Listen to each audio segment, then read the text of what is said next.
Every gym bro goes through the exact same 7 levels of cutting. At first, you think you'll have abs by summer. 3 weeks later, you're weighing ketchup and walking around Tesco because you're 163 steps short. Level 1. Cool for the summer. It's April, and all of a sudden your entire For You page is filled with one song.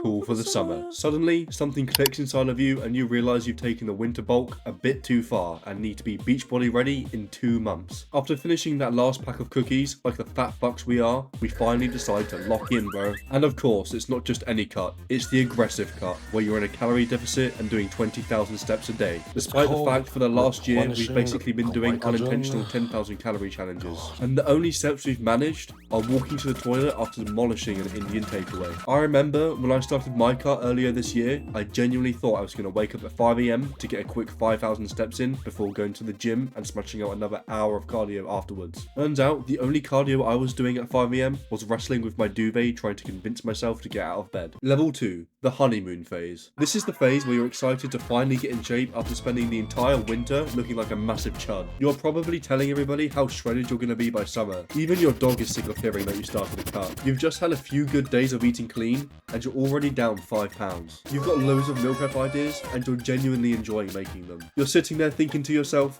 how on earth do people let themselves get fat in the first place, and that you'll have abs in just a few more weeks. Until level 3. The stall. Turns out those first 5 pounds you lost were mostly water weight. It feels like you've been doing everything right. You've been eating clean, you're getting the steps in, but the weight just won't fall off. Well, I hate to break it to you, you're not some genetic anomaly. Those protein bars late at night that you thought nobody noticed? Yeah, they count as well. When I first started cutting, I genuinely thought I was doing everything the right way. I was weighing out my food, getting my activity in. But apparently, you also have to track that handful of Pringles at 10 PM while you're wondering why she still hasn't texted you back. Level 4. The obsession. Now, it's time to get serious. This is the level where you actually start to become meticulous with the cut. You suddenly unlock the superpower to guess the exact macros and calories of food as you walk down the supermarket aisles. Logging that one grape into MyFitnessPal becomes more important than doing any of your actual work. You'll genuinely throw hands with your mum if she doesn't tell you the exact amount of oil she used in her cooking. I remember being in this phase, and I might as well have been in prime COVID lockdown, the way I didn't do anything. Like, I turned down all of my friends when they went out to eat, was dry scooping protein like I was guzzling down my granddad's ashes just to hit my macros, and was calculating how many calories I'd burned from farting just to see if I could eat a bit more. Even going to get a snack turned into a 20-minute journey, because what do you mean I'm sat here analysing the macros for 2 different protein bars, like I'm about to sit the bar at Harvard Law School. You're genuinely out here talking about some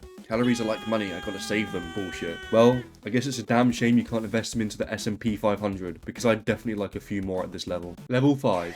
Food noise. Have you ever had an itch on your back that you just can't reach? Amplify that by about 100, and that's what it feels like to be around food at this stage of the cut. You're stuck living vicariously through other people on your For You page. I don't know if it helps or makes it worse, but every time I get to this stage, my entire feed just turns into massive mukbangs. You're sat there drooling at the screen, trying to imagine what the food tastes like while some 500-pound guy inhales 20 triple cheeseburgers like it's a light snack. Don't even get me started on beard meets food. Yeah, the competitive eater. That guy always starts appearing on my feed when I reach this stage. Funny thing is, even though he's a competitive eater, I genuinely think when I'm this deep into a cut, I could eat more than him. The food noise gets so bad that instead of watching a movie or playing a sport for fun, your idea of fun suddenly becomes scrolling through restaurant menus and looking at pictures of food online. It gets to a point where you can smell good food from a mile away. If my family got a takeaway, I swear I could smell it before they even pulled onto the driveway. You spent your entire life thinking chicken breast is the most boring food on earth, but somehow at this point it starts looking like a Michelin star meal. The stomach rumbles are honestly the worst part,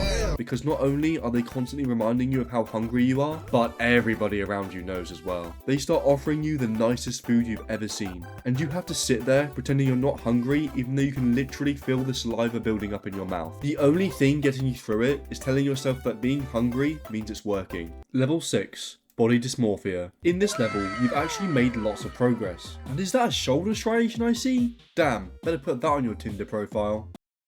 You're finally lean, but every time you look in the mirror, you just look flat. All your muscle seems to have disappeared quicker than your gym bro the moment he gets a girlfriend. When I finished my cut, I genuinely looked like a Minecraft skeleton. Like, how is it possible to look like a literal stick man in a size small t-shirt? Your strength in the gym starts plummeting to levels where Jack's fitness is lifting more than you, and you're lifting up your shirt in every mirror just to make sure that outline of an ab is still there. Turns out, you didn't have nearly as much muscle as you thought you did, and instead of looking like a stage-ready bodybuilder, you look more like a Victorian child that somehow managed to hit their protein every day. Level 7. The bulk begins. Surprisingly, you've actually achieved the goal. You got leaner and managed to preserve most of your muscle, even if it didn't turn out exactly how you imagined. But you're more than ready to get your lips around a family-sized strawberry cheesecake, and yes, it will feel better than any attention a girl could ever give you. Somehow, even a whole cheesecake isn't enough though. You've restricted yourself so long that you're now eating sugar straight out of the packet by the tablespoon. You're convincing yourself you deserve a sweet treat every day, and before you know it, you're sending 5,000 calories straight down the gullet. When I finished my cut, I went out with the boys and ordered 3 massive pancake and ice cream desserts, and they were genuinely in awe about how much I was eating.